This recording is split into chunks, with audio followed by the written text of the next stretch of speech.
Good morning. Welcome to week 7 and module 7. This one is on general business messaging and the challenges. Before we get to discussing some of the highlights of the content, I wanted to remind everybody that you have 2 assignments for this week. The discussion post for this week is 7-1, which is addressing conflict with communication. You'll be utilizing a case study and assuming the role of one of the individuals involved in the case study and discussing how you could have handled that better. Remember to reference the book itself and any other references that you may have drawn upon to do your post. Also, in the response posts for this week for your fellow classmates, be sure and look at the directions on that, because you'll be looking at what their case study is and assuming the role of one of the other individuals that they didn't utilize in their case study, and talking about how you would have perceived their actions based on the role that you assume. So this is a little bit more multidimensional this week. Should hopefully prove interesting for everybody to analyze this. This week, the assignment is 7-2. It's a draft of external communication, so be sure and read that assignment carefully. And again, on both assignments, the use of headers is very helpful to make sure that you've got all of the components of the assignment covered. A lot of you have been doing that, and I have definitely noticed that there are no gaps in the people that are doing that. They're using the headers, and they're using them to guide their discussions or their assignment itself. And very, very rarely, if at all, I'm seeing anybody miss any of the key components of assignment that are doing that. So really encourage everybody to keep doing that. It's a great way to organize your work. It's a great way to break it up. Again, when you're writing, when we're talking about crafting messages and things like that, one of the best ways you can lose people is if you have a long, rambling communication that you're writing, and it's just one long paragraph. That just makes people tired right up front. People lose interest right up front. There's nothing to guide their reading of that. There's nothing to make sure that it's a little bit more enjoyable and engaging for them to read. So again, I encourage you to utilize headings and to break up your content and make sure that it flows and give the reader a more enjoyable experience while they're reading your communique. On the content itself, general business messaging and the challenges that come with that. I know at times it's got to get frustrating as you go through these type of programs. You're writing all of the time, and as I've noted before, there's a reason for that, because what you ultimately have up here, you can't get communicated to other people if you can't speak or write legibly. You can't speak and communicate clearly or write legibly. And craft an argument, craft your thoughts in a way that will be meaningful and understanding to other people. So what we're going to look at are some of the opportunities, challenges, and realities that come with that as you're going through that process. The ultimate opportunity is to convey your message in an understanding, persuasive, and meaningful manner.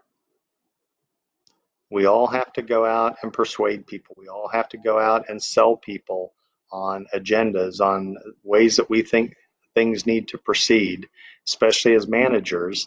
And so we have to be able to bring people in behind us. The days just don't exist anymore, if they ever did, where you can just go out and just dictate and order to people. Yeah, there are some situations, maybe the military, maybe there's some, but I think even in those situations anymore, it's changed enough to where you have to be able to craft, articulate, and sell people on your plan, on your agendas to move forward. So that's the opportunity when we craft messages. The challenges, of course, are understanding that there are different frameworks involved within the user groups that we're trying to communicate with. And those frameworks take a lot of different forms. So ultimately, what we have to try to do with our message is to try to shoot the middle and convey the message in a way that achieves the goals that are desired. Now, when I say shoot the middle, I'm talking about try to craft a message and deliver a message in a way that it hits the core of the group that you're trying to get the message across to.